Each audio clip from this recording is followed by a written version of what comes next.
Oye, este 31 de diciembre es el último día del año, el primero es un día feriado, uno de los pocos feriados irrenunciables que hay en nuestro país. Como su nombre lo indica. Subrayado, destacado. Irrenunciable. Y por eso queremos conversar a esta hora con el director subrogante del trabajo, Luis Villazón, a propósito de las multas que se pueden venir a aquellos empleadores que hagan trabajar o tener turno, aunque sea no, pero si un ratito, un medio turno, un par de horas, no. Vamos a aclarar todo este tipo de dudas ahora con Luis. ¿Cómo está, Luis? Buenas tardes. ¿Qué tal? ¿Cómo Bien, está? Sandra. Bien, Cristian, gusto en saludarles. Un gusto, pues. Igualmente. Un poquito agitado porque hemos estado corriendo toda la mañana a propósito de las altas temperaturas. También vamos a hablar de eso. También vamos a hablar de eso. De eso y nos imaginamos que sí, porque es un tema de preocupación. Luis, pero queremos partir con la cronología. Esto de que mañana sea el último día del año y que haya celebración, y recién decíamos va a haber refuerzo en el transporte público para la gente que va a ir aquí en Santiago a la Torrentel, por ejemplo, pero en términos generales hay un montón de lugares que tienen que cerrar sus puertas antes para que las personas logren llegar a su casa y ojalá estar con su familia y celebrar. Y hay algunas personas que van a tener que trabajar igual porque tienen algunos trabajos que son como indispensables, ¿no? ¿Aclaremos un poco ese panorama? Sí, Sandra, efectivamente, como tú bien lo señalas, el 1 de enero es un feriado irrenunciable que establece la ley hace bastante tiempo, así como lo es el 25 de diciembre, 18 y 19 de septiembre de cada año, y por lo tanto hay una serie de actividades en el comercio que tienen, y el 1 de mayo incluso, que tienen que detener sus actividades aquellos días, y tienen que detenerla a partir de las 20 horas del día anterior, ¿ya?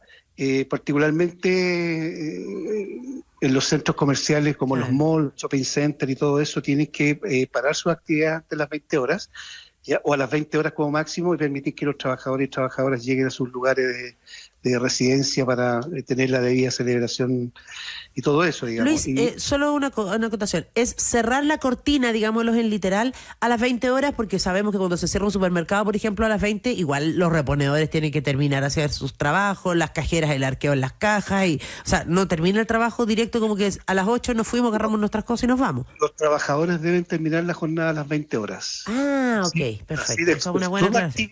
Toda actividad que desarrolla el comercio, llámese cajeros, reponedores, todo eso son tareas que deben detenerse, o sea, deben cerrarse las cortinas a las 20 horas y el trabajadora debe irse a más tardar a esa hora a su lugar de residencia. Ya, un buen punto ahí. A lo mejor hay que cerrar un ratito antes en el caso de los supermercados para que alcancen a hacer las cosas y a las 20 se puedan ir todos y todos. Las empresas están obligadas a organizar su actividad en función de poner términos y permitir que los trabajadores y trabajadoras se retiren a sus lugares de residencia a las 20 horas más tarde. Ya, aclarado ese punto. Continúe, por favor. Y en el caso de las excepciones, Luis, porque hay espacios que están abiertos el 1 de enero, ¿no? No, por cierto, los restaurantes, por ejemplo. Por ejemplo, en los malls, tú sabes, Sandra y Cristian, que hay restaurantes. Esos restaurantes van a seguir abiertos porque sin duda hay gente que va a celebrar a los restaurantes. El día 1 de enero va a ir a almorzar a aquellos lugares. Establecimientos de entretenimiento, por ejemplo, los cines, los espectáculos en vivo, las discotecas, los pubs, las cabarets, los clubes, ¿ya? Los casinos de juego y otros lugares de juegos legalmente autorizados, aquellos lugares con expendio de combustible, las farmacias de urgencia, por ejemplo, que es muy importante tenerlas a disposición, y también aquellas farmacias que deban cumplir turnos fijados por la autoridad sanitaria, digamos. Todos esos lugares de comercio tienen que estar disponibles para la ciudadanía en aquellos feriados irrenunciables. Ya, es importante aquello porque ahí me imagino que también se organizarán turnos de las personas que tienen que estar y ya después toda la mayoría de trabajadores retoma el día viernes 2. Así es, así es. Habrá quien hará sanguchito como buen chileno porque nos encanta a nosotros poder ojalá extender aquello, pero la generalidad es que se debiera trabajar igual el día viernes, aunque muchos dicen por ahí que es bien innecesario esta última semana del año trabajar entre Navidad y Año Nuevo, pero bueno, hay que hacerlo. No, de hecho, a propósito de aquí, tuvimos la mañana una pauta en el terminal de buses porque entendemos que en muchos casos esto va a significar un fin de semana largo, digamos. Claro. Por lo tanto, estábamos haciendo un llamado también a a las empresas del transporte interurbano a respetar la jornada de descanso, el máximo de horas permitidas en la ley para efecto, digamos, de la conducción y todo eso. Así que sin duda va a ser un fin de semana largo. La actividad el día viernes va a estar un poco seguramente disminuida, pero en términos del comercio la normalidad vuelve a contar del día 2. El tema de las multas tiene que ver un poco con la cantidad de trabajadores que hay, tiene que ver con la dimensión del negocio. Uno puede, no sé, si encuentra un lugar que está abierto y ve que la gente le está haciendo trabajar, o la misma persona que trabaja puede denunciar también. O sea, la persona que nosotros tenemos turnos de fiscalización aquellos días. Seguro. Tenemos un dispositivo, digamos, que empleamos cada feriado irrenunciable. Ya, por ejemplo, en el 25 de diciembre realizamos 186 fiscalizaciones a nivel nacional. Ya que arrojar un número importante, digamos, de multas y sanciones por no respetar el feriado irrenunciable de los trabajadores. ¿Ya? Y las multas fluctúan entre las 5 UTM, ¿ya? Que son alrededor de 347.000 pesos aproximadamente, y llegan a un máximo de 20 unidades tributarias mensuales, ¿ya? Por lo tanto las multas son importantes, sí. ¿Ya?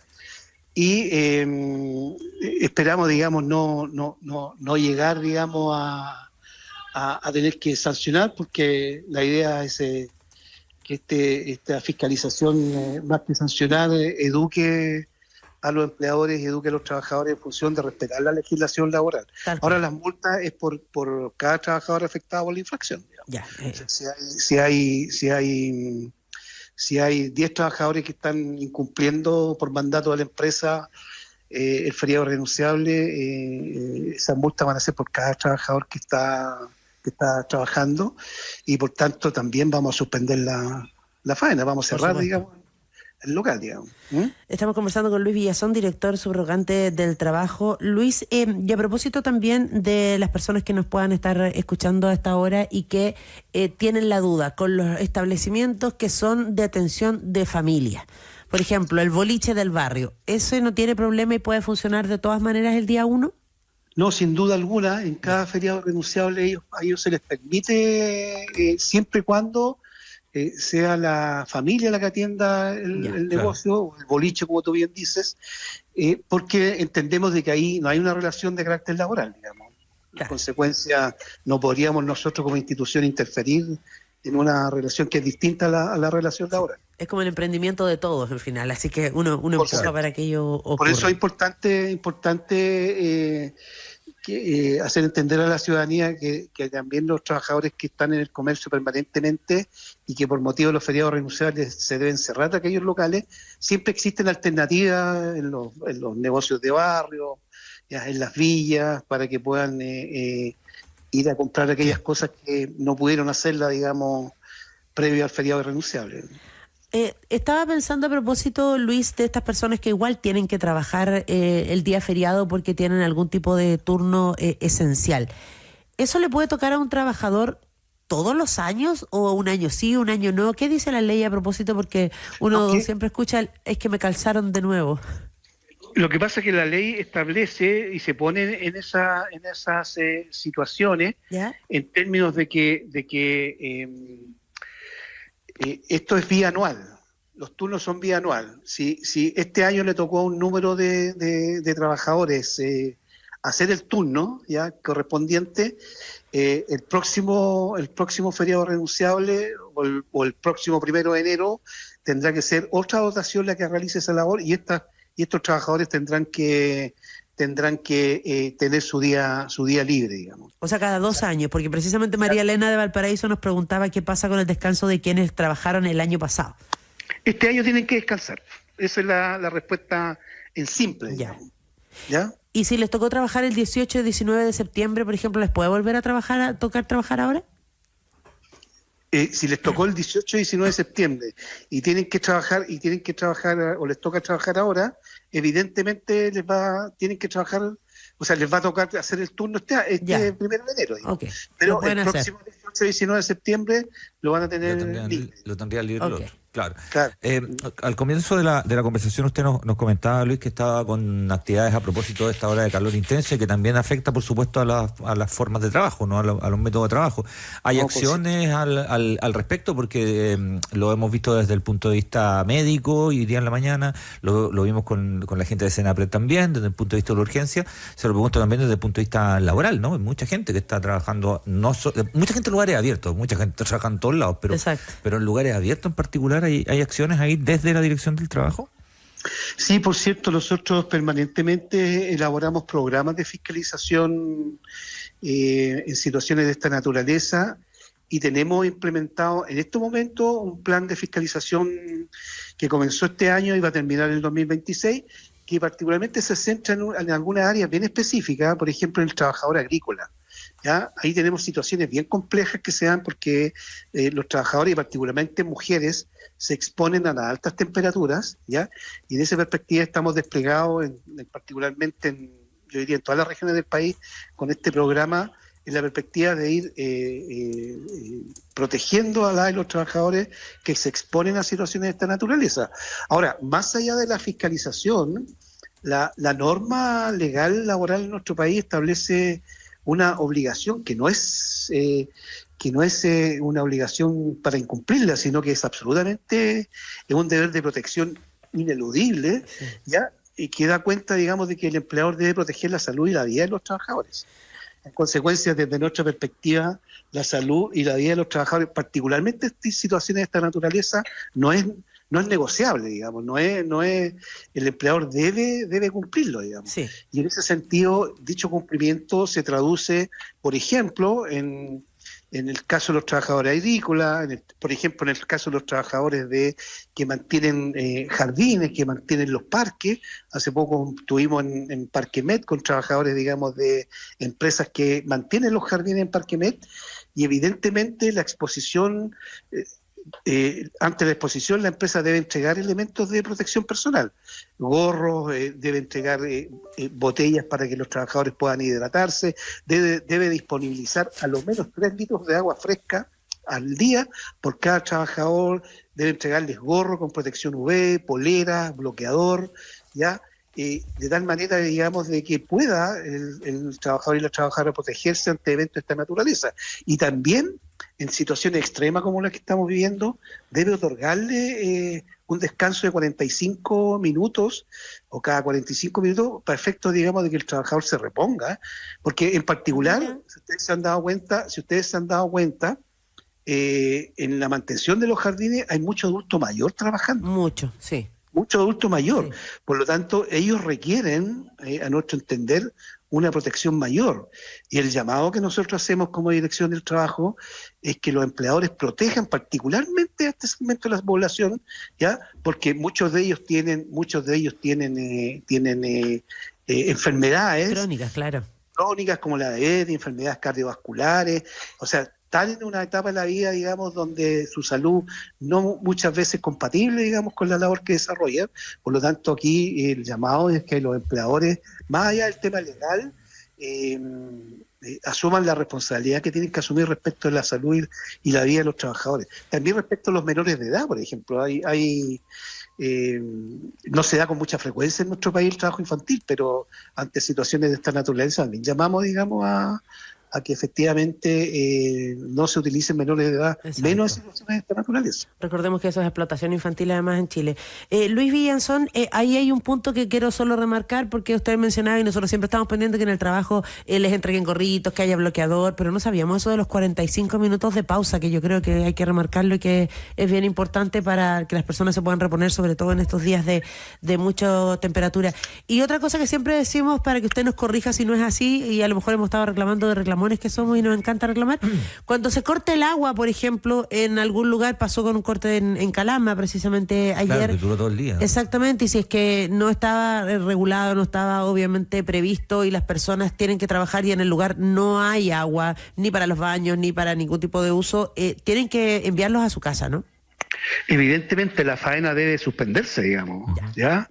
No, la faena, si no hay condiciones mínimas de infraestructura como el agua, los baños, ya la faena debe suspender, y nosotros esperaríamos que los empleadores y las empresas lo asuman como propio antes de que nosotros, digamos, tomemos las acciones ante las eventuales denuncias que realicen la y los trabajadores. Pero por cierto, si no hay condiciones, la labor no puede continuar, digamos. Y en esa perspectiva, la ley establece 2 artículos que son muy importantes, que tienen que ver con este tipo de cosas. Por ejemplo, el artículo 184, primero, que establece la obligación del empleador de proteger la vida y la salud de los trabajadores, ¿ya?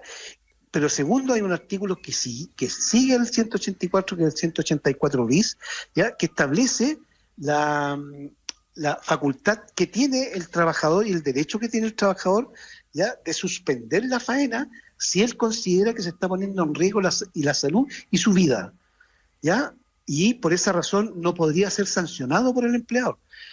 El trabajador tiene la obligación, o sea, tiene, en caso de que tome la determinación de suspender su faena, de poner en conocimiento inmediatamente a la inspección del trabajo y también a su empleador, para efectos, digamos, de que nosotros podamos fiscalizar y se regularice la situación y se vuelva a condiciones normales de trabajo en esa situación concreta, digamos.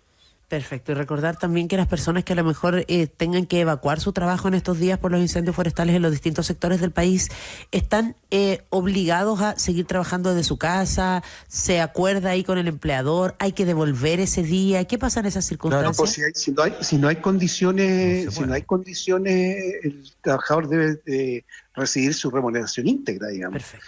Esto sin perjuicio de su remuneración, digamos. ¿Ya? Porque si efectivamente el empleador no está entregando las condiciones mínimas, digamos, para que el trabajador, la trabajadora realice su labor, no puede ser afectado por esa situación el propio trabajador o trabajadora, digamos. Claro, no, en este caso los incendios forestales y las evacuaciones, claro.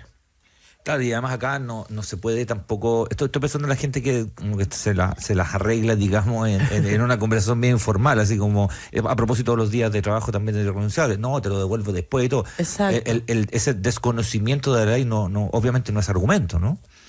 No es argumento, porque la ley se presume conocida en el momento de su publicación, por lo tanto, en esa perspectiva, digamos, no hay excusa, digamos, ¿ya? Pero el llamado más allá de eso que nosotros hacemos es que exista la responsabilidad y el compromiso de los empleadores, en primer lugar, de cumplir con la normativa vigente en materia de protección, pero también un llamado a la de los trabajadores, en primer lugar, a autocuidarse, particularmente en situaciones de esta naturaleza. O sea, si el empleador, cumpliendo con el norma, le entrega el gorro, le entrega las poleras con protección UV, le entrega el bloqueador para que lo use, y el trabajador o las trabajadoras terminan no usándolo, la verdad es que el llamado aquí que hacemos también es a las trabajadoras y los trabajadores a autoprotegerse, digamos. Y porque además hay derechos que son laborales que son irrenunciables. Claro. Y solo para terminar, Luis, a propósito de lo que mencionábamos recién de los pagos, las personas que tienen que trabajar en estos feriados irrenunciables, ¿cómo se les paga ese día por ser feriado y por tener que cumplir un turno? O sea, si cae dentro de su jornada habitual, se les paga como el horario normal, digamos. Claro. ¿No se le paga extra por ser feriado? No, porque no es, si están en sus turnos, no es jornada de sobretiempo. Claro. Ya. Claro, si está afuera, si está externo, ahí sí. Sí. Si excede su jornada normal, evidentemente eso sobretiempo debe ser pagado y compensado de acuerdo a la normativa vigente, que establece que debe pagarse el 50% adicional por sobre el valor de la hora normal, digamos. Y ahí el chanchullo de te lo devuelvo con un día y esas cosas no corre. Eso es absolutamente, digamos, irregular. Fuera de la norma, perfecto. Nosotros tenemos algunos canales también de denuncia que importantísimo. Que pueden ser utilizados. ¿Ya? Primero, hacer la denuncia a la Dirección del Trabajo, a distintas inspecciones del hogar a través de todo el país. En las 17 regiones tenemos alrededor de 187 inspecciones provinciales y comunales donde los trabajadores pueden realizar su denuncia. Y si no quiere hacerlo presencialmente, tenemos, por cierto, digamos, la página del servicio, ¿ya? Que establece, digamos, que debe www.direcciondeltrabajo.dt.gov.cl. Perfecto. Esa es nuestra página. Súper importante esos canales, recordar que hay denuncias que se pueden hacer también anónimas a propósito de las fiscalizaciones. Y en estos días, particularmente, que es lo que motivó esta conversación con Luis Villazón, director subrogante del trabajo, es estar muy atentos, que es feriado irrenunciable el día 1 de enero, que hay que cumplir con los horarios el día de mañana de cierre anticipado para que las personas se puedan ir a sus casas y que finalmente aquí todos los trabajadores tenemos deberes, pero también tenemos derechos, y eso es lo que queríamos destacar. Muchas gracias, Luis, por estar con nosotros. Sí, lo último, Sandra, me gustaría destacar que también es importante resaltar el rol que deben jugar en situaciones de esta naturaleza las propias organizaciones sindicales. ¿Ya? Las organizaciones sindicales tienen que jugar un rol también de protección de sus asociados y denunciar aquellos casos en los cuales se da. Y lo último, para finalizar, me quiero dar un pequeño gusto. A ver. Saludar, yo soy un fanático de los tenores y quiero saludar a Cristian Arcos. Muchas gracias, don Luis. Que es el más bacán de todo. Muy amable. Sí, así es, pues. Así que un abrazo y que tengan muy feliz año nuevo. Muchas gracias, Luis. Lindas fiestas. Le extendemos saludos al resto de los tenores. ¿Están durmiendo hasta ahora? Sí. Están durmiendo hasta ahora. Despiertan después de la 1 más o menos. Sobre todo el tenor del pueblo. Eso. Danilo Díaz, que Danilo está en el estadio hasta ahora. Sí, él vive ahí. Sí. Gracias, Luis. Gracias, don Luis. Que esté muy bien. Chao, gracias. Chao, chao.